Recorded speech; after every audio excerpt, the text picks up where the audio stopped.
Hello everyone. तो आइए मैं आज आपको एक नई कहानी सुनाता हूँ। कहानी कुछ इस प्रकार से है कि एक राज्य में एक राजा रहता था जिसके दो बेटे थे। एक बड़ा बेटा था और एक छोटा बेटा था। दोनों ही बेटों की शादी हो चुकी थी।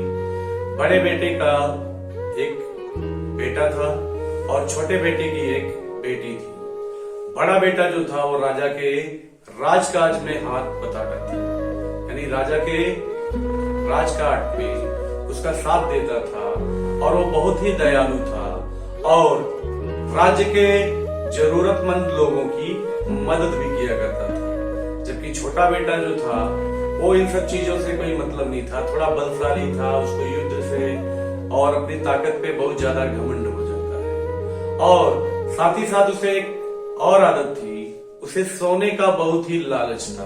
सोना मतलब गोल्ड, सोना मतलब नींद में सोना। उसे गोल्ड का बहुत ही लालच था और वो सोने के लिए किसी भी हद तक चले जाता था।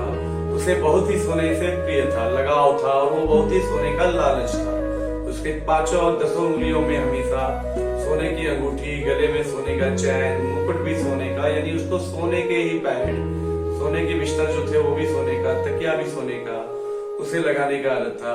वो खाना भी खाता था तो सोने के ही बर्तन में खाता था, गोल्ड के बर्तन में ही खाता था। उसे अपने ताकत पे बहुत ज्यादा घमंड था। एक बार क्या होता है कि जो राजा था वो राजा समय के साथ साथ धीरे धीरे बूढ़ा होता गया और एक दिन वो स्वर्ग सिधार जाता है। तो नियम के अनुसार बड़े बेटे को शासन मिलना चाहिए और प्रजा भी यही चाहती थी कि बड़े बेटे को शासन मिले।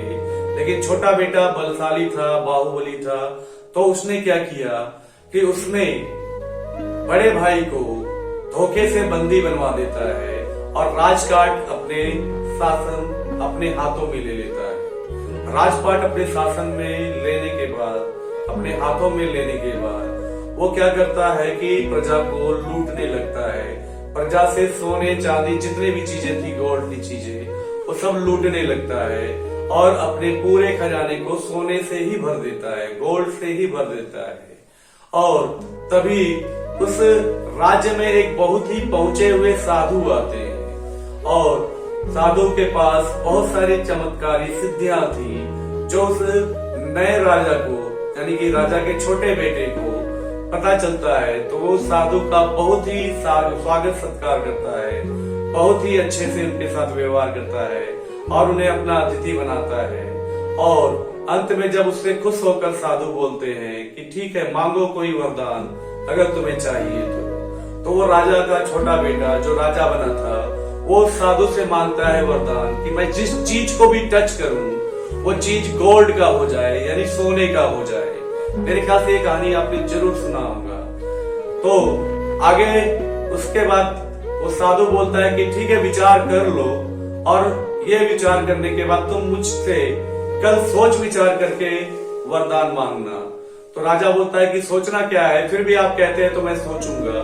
मगर वो छोटा राजा जो था वो सोचता नहीं है और अगले दिन फिर वही कहता है कि मुझे वो वरदान दीजिए कि मैं किसी भी चीज को टच करूंगा, छूंगा तो वो गोल्ड का हो जाए, यानी सोने का हो जाए। तो ठीक है, साधु बोलता है कि अच्छी बात है, जब तुम्हारी यही इच्छा है तो यही हो जाए। तो वो उसको वरदान देकर साधु वहां से चले जाता है और साधु के जाने के बाद राजा अपना चेक करता है कि साधु का जो वरदान था वो सही था या गलत। इसके लिए वो कुछ चीजों को टच करता है। तो जैसे ही जिन जिन चीजों को वो टच करता है वो गोल्ड का हो जाता है, यानी सोने का हो जाता है। और धीरे धीरे उसने क्या किया कि अपने महल के सारी चीजों को टच करने लगा और सारी चीजों को गोल्ड बनाने लगा। ऐसा करते करते दिन के बहुत समय बीत जाते हैं। अब उसे भूख लगता है तो वह अपने सैनिकों को कहता है, दरबारी को कहता है कि मुझे भोजन लाया जाए। और जब उसके पास भोजन लाया जाता है और वो छोटा राजा जैसे ही भोजन को हाथ लगाता है उसके वो पूरे के पूरे भोजन भी गोल्ड के हो जाते हैं, यानी सोने के हो जाते हैं। अब राजा को खाने के भी लाले पड़ने लगते हैं, यानी वो खा तो सकता है, सब कुछ तो है उसके पास, मगर वो खा नहीं पाता है। क्यों? जैसे ही वो खाने को छूता है खाने के लिए तो वो खाना भी सोने का बन जाता है, गोल्ड का बन जाता है। यहाँ तक कि पानी के बर्तन को भी टच करता है पीने के लिए तो वो पानी भी गोल्ड का हो जाता है। तो इससे राजा बहुत ही दुखी हो जाता है, लेकिन अब कर क्या सकता है। लेकिन कहानी में आपने सुना होगा कि इसके बाद वो क्या होता है कि या तो वो सोया रहता है, जाग जाता है और पता चलता है कि उसके सोने का लालच जो था वो सही नहीं था, और उसके बाद वो सही हो जाता है। मगर यहाँ पे कहानी नहीं, ये रियलिटी है। राजा गोल्ड को छूता है, मतलब किसी भी चीज को छूता है तो वो सोने का होता जाता है। और एक बार उसकी बेटी सामने आती है जिसे वो बहुत ही प्यार करता है, तो उसे वो प्यार से जैसे ही टच करता है तो उसकी बेटी भी सोने की हो जाती है, और राजा अंततः मुसीबत में फंस जाता है। और अब उसके पास कोई उपाय नहीं है, ना तो वो खा पा रहा है, ना पी पा रहा है, ना कुछ कर पा रहा है। जो भी चीज छूता है वो सोने का हो जाता है। और धीरे धीरे करते करते भूख और प्यास के कारण राजा क्या होता है समझ ही गए होंगे, स्वर्ग तो नहीं बोलेंगे, नर्क सीधा आ जाता है।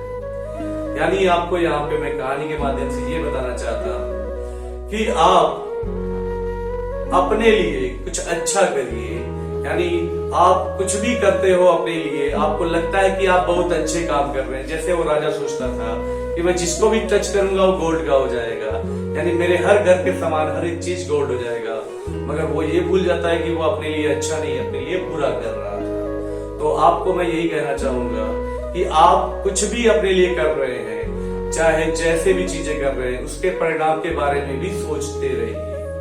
कहीं वे आपके ये ना लगे कि आप अपना अच्छा कर रहे हैं लेकिन हो रहा है आपका बुरा।